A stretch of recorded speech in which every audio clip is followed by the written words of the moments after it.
Radio.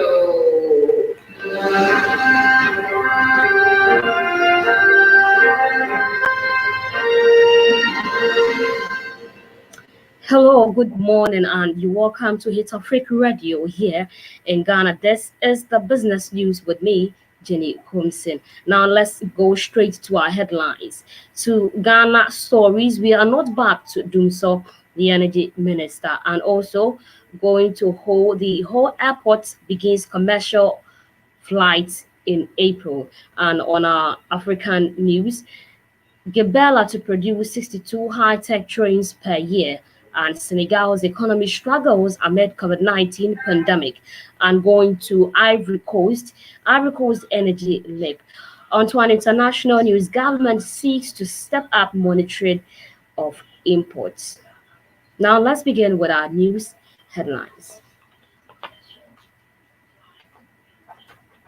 The whole airport is scheduled to begin receiving commercial flights in April this year, Minister of Transport Kweko Fori Isiama has confirmed. The minister, who disclosed this recently at familiarization tour of the facility, said that African World Airlines, a private airline, would begin flying the whole Accra route by mid-April this year. The airport, constructed by Amandi Holdings Limited, is endowed with 1,900 meters of runway, a control tower, 1,150 seating capacity for waiting passengers, an ultra-modern airbus terminal, an automatic fire detection system, gadgets for communications, weather analysis, and runway features. The minister said the $25 million project, since its completion and commissioning in 2018, has been left unused because the country did not have a wholly owned airline to fly that route. Mr. Isiama charged the chiefs and people of the region to patronize the flight so as to make a strong case for an eventual expansion of its facilities. He also appealed to the chiefs and people to protect the airport from encroachment so as to not stifle plans for its future expansions. He additionally warned that persons who had built structures on airport's land in the country would have such structures demolished.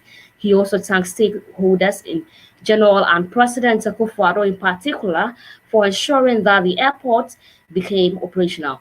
Volta Regional Minister Dr. Archibald Yao Lecha was very excited about the development and appealed to tourists and investors to make good use of the whole airport. Now to a different story. Ghana to become mine support service hub. Now the Ghana Chamber of Mines is conducting a research to help position the country as the hub for mine support services. The chamber is also providing funds for research as a complement to a similar one being done by the University of Mines and Technology in Takwa. Interacting with journalists in Takra recently, Suleiman Konli, Chief Executive Officer of the Ghana Chamber of Mines, disclosed that the research would scrutinize local entrepreneurs who would want to take advantage of such opportunities and incentives in the sector. He observed how the developmental impacts of the mining industry is more, in most cases, tended to be assessed from its headline contributions so to its fiscal purse, employment and local infrastructure, adding that the chamber's foremost priority was to support local manufacturers to enable them capture the commanding heights on the import market. He said that, for instance, in 2019, the 13 mineral producing members of the chamber spent 3.1 million on goods and services incidental to the production of the minerals, and that if expenditures had been captured by firm in Ghana, the total amount is 3.1 million would have remained in the country as revenue for third-party suppliers. Now, the Bank of Ghana says it has been admitted as a member of the Basel Consultative Group. Now, this brings Ghana into the fold of 4 countries in Africa: Ghana, Tunisia, Mauritania, and Nigeria that are members of the BCG. The BCG is one of the five working groups that form the internal structure of the Basel Committee for Banking Supervision, the global standard setting body for the supervisions of banks. As membership of the BCG is limited to G20 countries, the BCG provides a platform to enable the BCBs engaged with non-members, thereby facilitating a broader dialogue on working with the supervisory banking authorities such as the Bank of Ghana, promoting a supervisory cooperation and implementing supervisory standards and best practice. A release from the bank dated April 1st this year, which made this known. The Bank of Ghana's membership of the BCG would increase the exposure of its banking supervisory staff to best practice in the supervision of banks and strengthen its cooperation with the other supervisory authorities around the world. It's added that the Bank of Ghana remains committed to promoting safety and soundness of the Ghana's banking sector through effective regulation and supervision.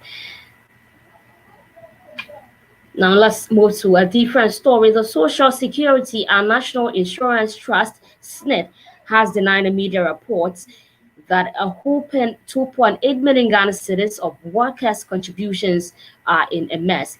According to the management of SSNIT in a rejoinder dated April 1st, 2021, it is not true that workers' contribution of 2.8 million Ghana cedis are in a mess. The rejoinder said the article, which the allegation was made, failed to present the true response captured in the Auditor General report to the issues raised. It added that though the audit ended 31st December 2019, the major issues raised predated the present administration, which some ongoing as far as back as 2009. Now, 773 million debt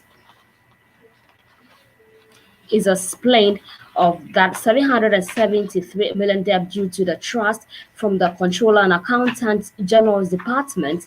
Management indicated in its response to the audit queries that it has, through continuous engagement, as at June 2019, received a total payment of 6,605.48 million Ghana cedis of the amount as at June 2019.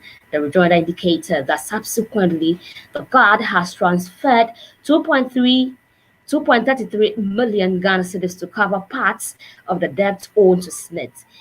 A payment plan has been put in place and management will keep engaging the GAG and the Ministry of Finance to ensure compliance.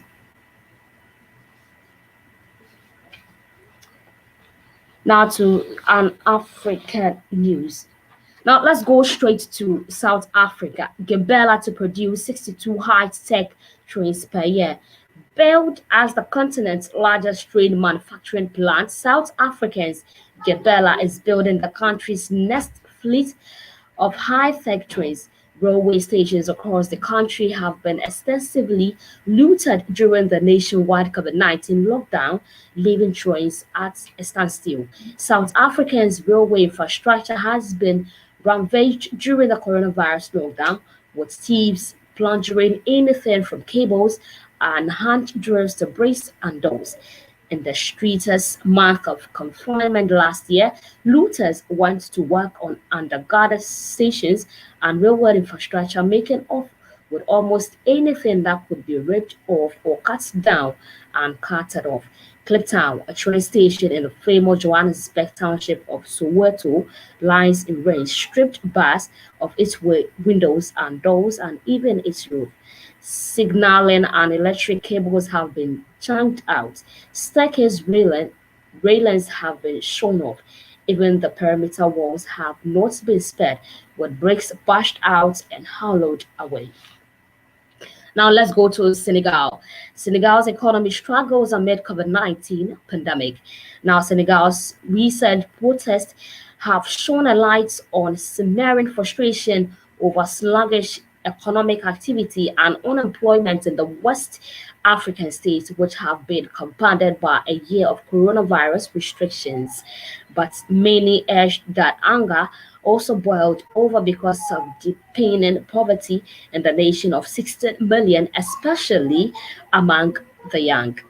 Now, straight to the tourist sector, still on Singal at the Sumbadoyon Crafts Market in central Dhaka, usually a draw for tourists looking for souvenirs. Merchants are struggling as the pandemic drags on. Now, a scapular, everything is slowed down, or rather, everything has been completely stopped. That is one of the sayers.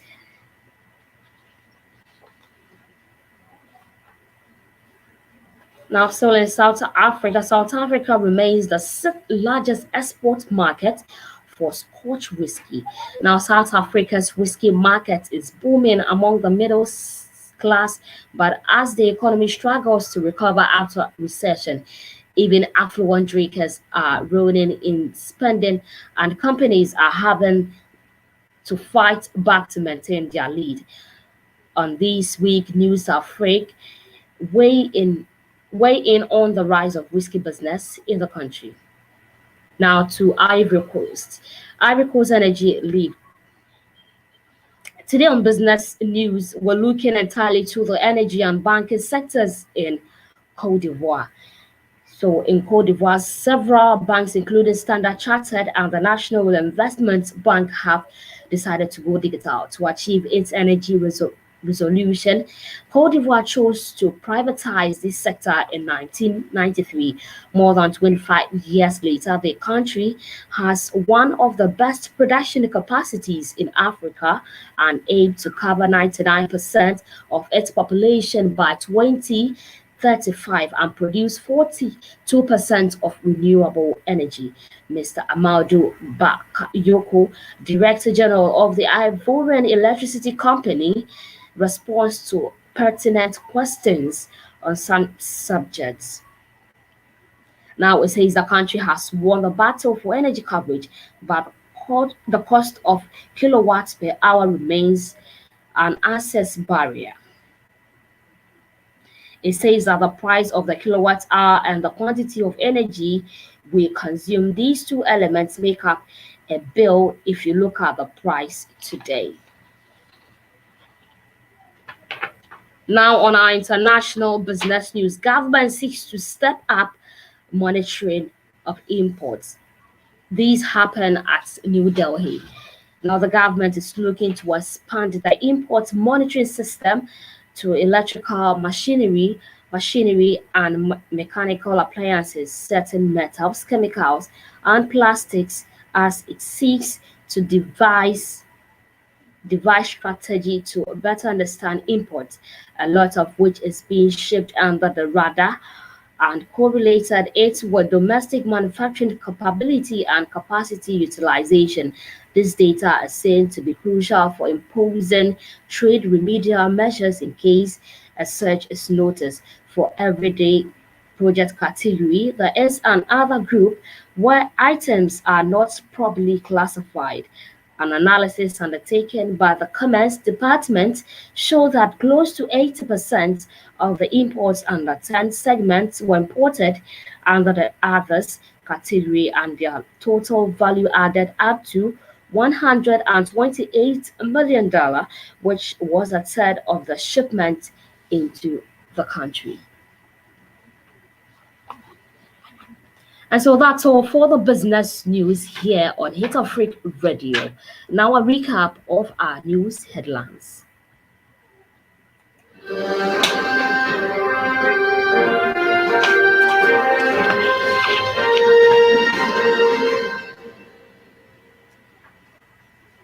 If you just tune in, this is Hitzafrik Radio and this is the business news. So a recap of our news headlines. Going straight to Ghana, Bog admitted into Basel Consultative Group, and also SSNIT refutes reports.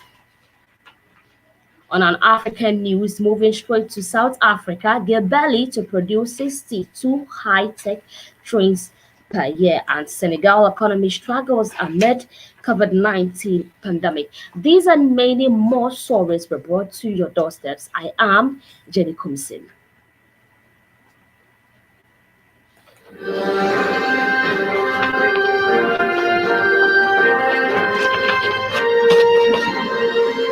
You are listening to Hitzafrik Radio.